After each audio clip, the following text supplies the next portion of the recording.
कराची का नौजवान आलमी सतह पर रियाजी में पाकिस्तान का नाम रोशन करता है। सवात की मलाला यूसुफ गोली खाने के बावजूद तालीम का चिराग नहीं बुझने देती। अंगू का एतजाज हसन अपनी जान देकर अपने साथियों को बचाता है। अरफा करीम कम उम्री में दुनिया को हैरान करती है। बच्चियों की तालीम को कौमी तरजीह बनाना। कितनी बच्चियां सिर्फ इसलिए अपनी सलाहियत दफन करेंगी कि मुआशरा इन्हें मैदान में आने नहीं देता। कितने नौजवान इस मुल्क को छोड़ देंगे। 79 बरस एक कौम के लिए ये सिर्फ तारीख का एक हिस्सा नहीं, ये 9 दिहाइयाँ हैं, जंगों की, बहरानों की, सियासी जल्जलों की, मुआशी आजमाइशों की और बारहा उस सवाल की कि क्या पाकिस्तान वाकई ही कायम रह सकेगा। और आज शायद हमें पहली बार इस सवाल का जवाब पूरी दयानत के साथ देना चाहिए कि हाँ, कायम था, कायम है और कायम रहेगा। लेकिन क्या सिर्फ कायम रह जाना काफ़ी है? ये वो सवाल है जिससे हम अक्सर नज़रें चुरा लेते हैं। पाकिस्तान की सबसे बड़ी कामयाबी यह है कि वो ख़त्म नहीं हुआ। जिन कौमों ने अपनी बका की जंग हारी, इन्हें खुशहाली की जंग लड़ने का मौका ही नहीं मिला। अंदलस के मुसलमानों से पूछ लीजिए, अराकान के मुसलमानों से पूछ लीजिए, लेकिन बका और खुशहाली एक चीज़ नहीं है। एक कौम जिंदा रह सकती है मगर खुशहाल ना हो, और पाकिस्तान का यही अलमिया है कि हमने वजूद की जंग तो जीत ली मगर तामीर की जंग अभी बाकी है। ज़रा अपने आप से एक तल्ख सवाल कीजिए कि एक रियासत जो 100 रुपए में सिर्फ तकरीबन 12 रुपए महसूल की सूरत में इकट्ठे कर पाती है, वो अपने बच्चों की तालीम के लिए, अपने बच्चों की सेहत के लिए, अपने बच्चों के रोज़गार के लिए, अपने इंफ्रास्ट्रक्चर और मुस्तकबिल के लिए पैसा कहाँ से लाएगी। मसला सिर्फ गुर्बत का नहीं है, मसला रियासत की माली कमज़ोरी का है, मसला पैदावारी सलाहियत का है, मसला बरामदात का है। मसला ये है कि हमने बका को मंजिल समझ लिया है जबकि बका तो सिर्फ आगाज़ था। लेकिन दोस्तों, तस्वीर का दूसरा रुख भी है। ये कहना कि पाकिस्तान में कुछ नहीं है तारीख के साथ ज़्यादती होगी मेरे ख्याल से, क्योंकि 1947 में जिस रियासत के दफातर में बुनियादी स्टेशनरी का मसला था, फुकदान था, आज वही मुल्क लड़ाका तैयार तैयार और बरामद कर रहा है। पाकिस्तान का JF-17 मुख्तलिफ ममालिक की फ़िज़ाई अफवाज का हिस्सा बन चुका है। एक ऐसी कौम जिसकी इब्तदाई ख्वानगी इंतहाई कम थी, आज इसकी शरह ख्वानगी कई गुना बेहतर हो चुकी है। औसत उम्र में नुमाया इजाफा हो चुका है।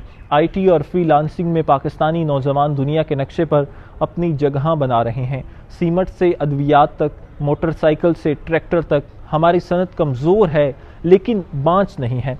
लिहाजा ये कहना कि सब कुछ लुट गया मेरे ख्याल से दुरुस्त नहीं होगा।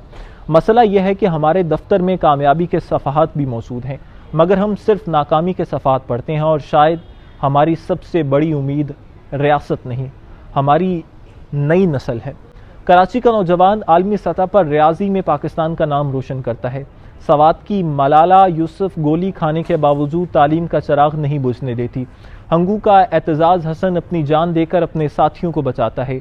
अरफा करीम कम उम्री में दुनिया को हैरान करती है, और अब्दुल सत्तार ईदी एक शख्स, एक जज्बा, एक मिशन और फिर एक ऐसा इंसानी खिदमत का निज़ाम जिसने दुनिया को बताया कि वसाइल कम हों तो इदारे बड़े बन सकते हैं। दोस्तों, ये लोग हमें एक बात बताते हैं कि पाकिस्तान का मसला सलाहियत की कमी नहीं, मसला यह है कि हमारी सलाहियत को वो निज़ाम ही नहीं मिल सका जिसके हम मुस्तहिक थे। तो फिर सवाल ये नहीं कि पाकिस्तान में टैलेंट है या नहीं, सवाल यह है कि हम इस टैलेंट के लिए रास्ता कब बनाएंगे। कितने बच्चे हैं कि सिर्फ इसलिए वो पीछे रह जाएंगे कि इनके पास अच्छा स्कूल नहीं। कितनी बच्चियां सिर्फ इसलिए अपनी सलाहियत दफन करेंगी कि मुआशरा इन्हें मैदान में आने नहीं देता, और कितने नौजवान इस मुल्क को छोड़ देंगे क्योंकि इन्हें अपनी काबिलियत का मुस्तकबिल नज़र नहीं आता इस मुल्क में। याद रखिए कि कौम की आधी आबादी अगर मुकम्मल तौर पर मुआशरत और इल्म के मैदान में शरीक ना हो तो वो कौम अपनी आधी ताकत खुद ही ज़ाया कर रही होती है। अब हमें जज्बाती नारों से आगे बढ़ना होगा। महसूल का तनासुब तकरीबन 12% से उठाकर कम अज़ कम 18% करना होगा। बरामदात को जमूद से निकालना होगा, पैदावारी सलाहियत बढ़ाना होगी, पानी के बहरान से निमटना होगा। देखिए, मौसमियाती तब्दीली को मुस्तकबिल का नहीं, आज का हमें मसला समझने होगा, तब ये मसला हल होगा। हम हर बार कहते हैं कि मौसमियाती तब्दीली मुस्तकबिल का मसला है, लेकिन इसे हमें आज का मसला समझना होगा, तब ये हल होगा। और सबसे बढ़कर बच्चियों की तालीम को कौमी तरजीह बनाना होगा, क्योंकि जिस कौम की निस्फ सलाहियत घर की चार दीवारी से बाहर ही ना निकल सके, वो दुनिया की दौड़ में कैसे आगे जाएगी। हमने एक घर बनाया है, हाँ, शायद इसकी दीवारें टेढ़ी हैं, कुछ कहीं इसकी छत कमज़ोर है, कहीं इसके कमरे खाली हैं, मगर ये घर हमारा है। अब हमें इसे छोड़कर मातम नहीं करना, हमें इसकी दीवारें सीधी करनी हैं, इसकी छत मजबूत करनी है, खाली कमरों को आबाद करने हैं और आने वाली नस्ल के लिए ऐसा पाकिस्तान बनाना है जिसमें सिर्फ ज़िंदा रहना कामयाबी ना हो, बल्कि बाइज़्ज़त, खुशहाल और बाइख्तियार ज़िंदगी कामयाबी हो।